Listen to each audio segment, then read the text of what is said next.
Hi friends, welcome to Uma kitchen. இன்றைக்கி நம்ம வீட்டிலே பீஸா எப்படி செய்யுதுன்னு பார்க்க போகிறோம். அதுக்கு முதல்ல ஈஸ்ட் ஆக்டிவேட் பண்ணி வச்சுக்கலாம். ஸ்டவ் ஆன் பண்ணிக்கிறேன். 120 ml தண்ணி எடுத்து நான் சூடு பண்ணுறேன். ரொம்ப கொதிக்கக்கூடாது. லேசாக மிதமான சூடு வச்சு நம்ம எடுத்து வச்சுட்டு அதில் ஈஸ்ட்டும் சுகரும் நம்ம ஆட் பண்ணி வச்சிடலாம். இப்போ மிதமான சூடாயிடுச்சு.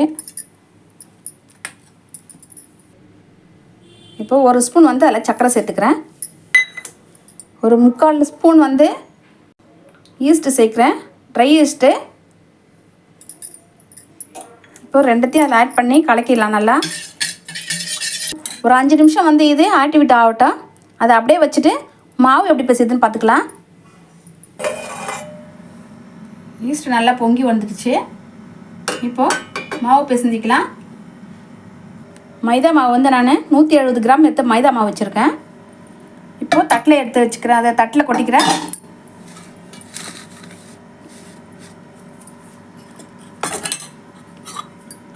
ரெண்டு ஸ்பூன் ஆயில் ஊற்றிக்கிறேன்.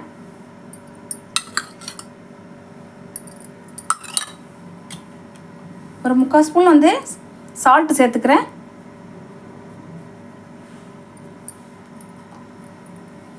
இப்போது இந்த ஈஸ்ட் பொங்கி வந்துடுற ஈஸ்ட் எடுத்து அதில் சேர்த்துக்கிறேன்.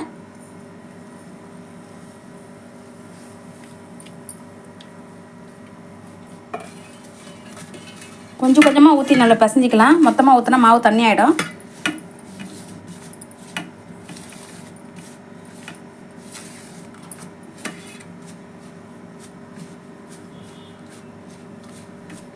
மாவு நல்லா கெட்டியாக பசைஞ்சிட்டு ஒரு 10 நிமிஷம் நல்லா இழுத்து நல்லா பிசைஞ்சு நம்ம ஊற வைக்க போகிறோம்.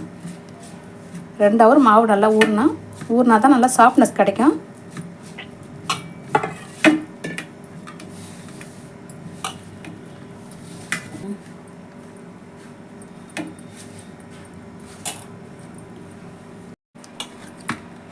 இப்போ நல்லா கெட்டியாயிடுச்சு. இப்போ ஒரு 10 நிமிஷம் நல்லா பிசைஞ்சு நல்லா இழுத்து நல்லா பிசைஞ்சு ஒரு 10 நிமிஷத்துக்கு பிசைஞ்சு ஊற வச்சிடலாம். இதை ஒரு 2 மணி நேரம் ஊற வச்சுக்கலாம்.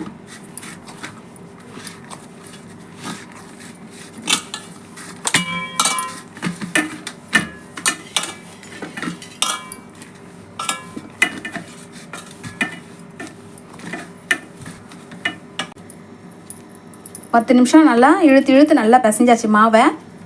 இப்போ அப்படியே 2 மணி நேரம் ஊறட்டும். நம்ம அப்படியே வச்சுக்கலாம். கொஞ்சோண்டு எண்ணெய் போட்டு அதில் லைட்டாக அது மேலே நல்லா தடவி வச்சுறேன்.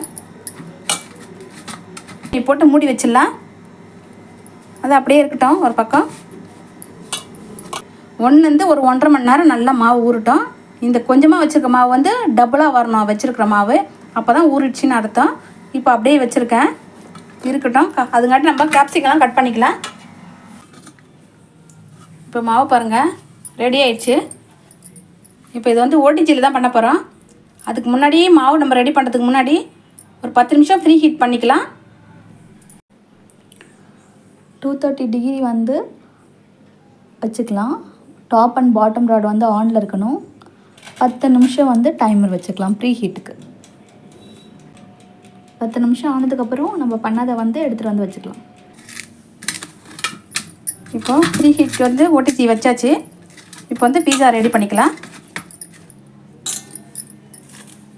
இப்போ இதில் நல்லா தட்டி வச்சுக்கலாம். ரொம்ப கனமாகவும் இருக்கக்கூடாது, ரொம்ப மெலிசாகவும் இருக்கக்கூடாது. மீடியம் சைஸில் ஒரே லெவலாக பண்ணணும்.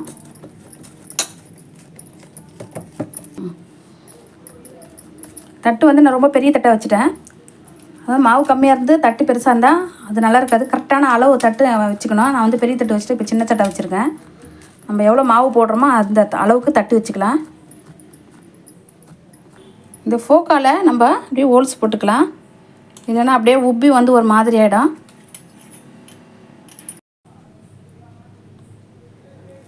பீஸா சாஸ் ஊற்றிக்கிறேன்.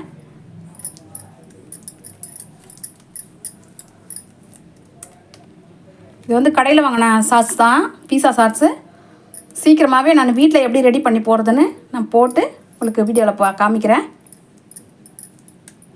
ஒரு 3 ஸ்பூன் சாஸ் இதில் ஊற்றியே தேய்ச்சிருக்கேன்.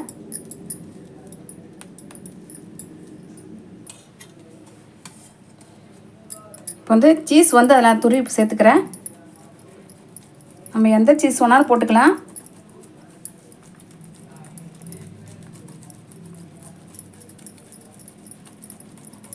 கார்ன் சேர்த்துக்கலாம்.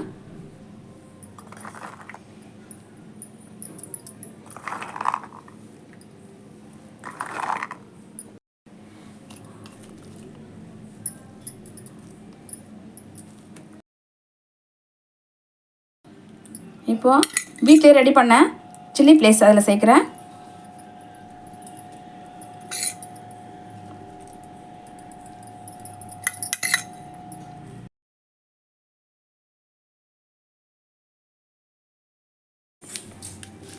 இப்போ இந்த பீட்சா சீசனையும் இதில் சேர்த்துக்கிறேன். இப்போ மறுபடியும் கொஞ்சம் சீஸ் போட்டுக்கலாம்.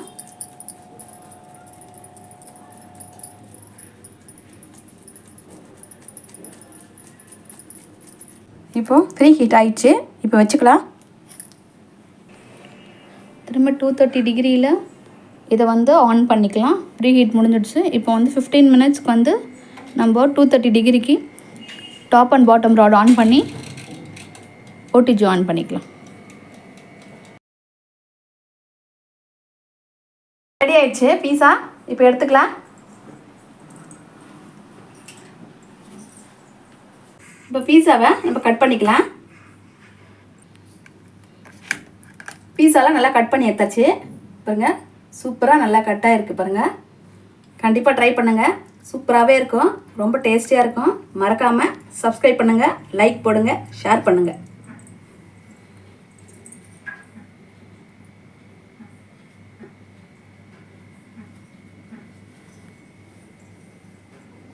எவ்வளோ சீஸியாக இருக்குது பாருங்கள்.